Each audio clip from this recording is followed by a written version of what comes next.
Hello! Today we will learn how to affect many different documents with a loop.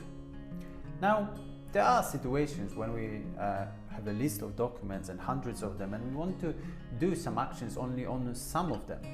Now, there is a loop action we can use inside of the process. Now, I'll show you again this Office application where we handle incoming and outgoing letters, and what I want to do, I want to check all the outgoing letters for the conditions like they are being here set as a waiting to be sent, and if it's too long already, someone didn't send it, I want to change the status to overdue. Now, how to do it? Firstly, I will go into back office and add some extra status. So I'll go into outgoing letter, into form, and in statuses you can see we have 3 here. I'll just add quickly one more to this field, right?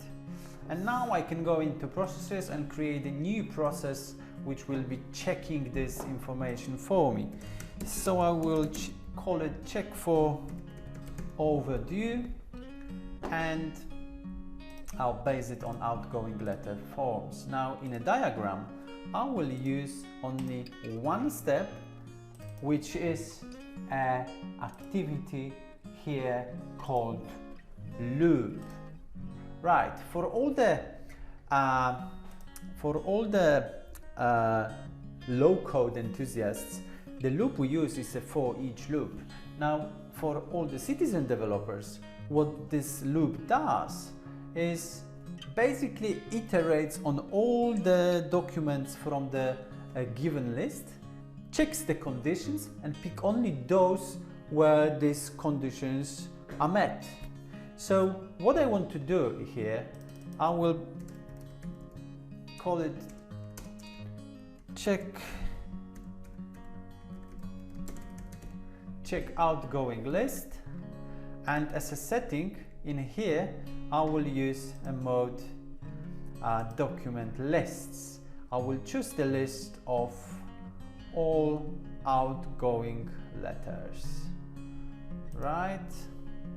And now I need the conditions. The conditions I want are that I want to check the status must be equal to a status of waiting to be sent.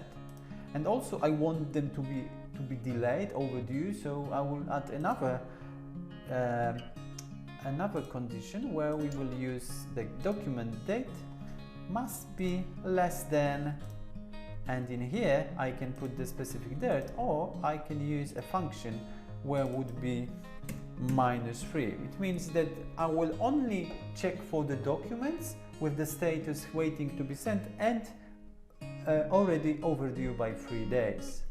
Now if I press save now, we have this loop created, and now in here with this little arrow we go inside of the loop, and in here we will add another action of changing the status.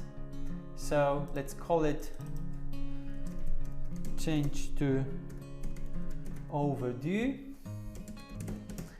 and as an activity we will use a change field value. Now we go into settings, and the mode we need to pick is a loop document because we are inside of this loop, and basically we will add change field value where we pick the status of the document and we want to set it to overdue.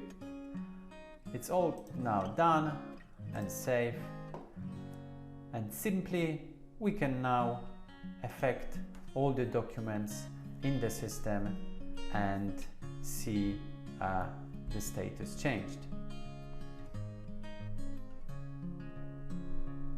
Now let's have a look how it works. So I go into processes, we have this check for overdue, and I will now do the start process. Okay, it has started. Let's see the list now of all the documents. You can see that 3 of them has been changed to overdue. The loop action is very useful when you have to apply some action to very many documents and you want to apply specific conditions. I guess this explains the action. Check out the tutorials we have. We can also automate this, so you will see it in one of the next tutorials. Thank you very much.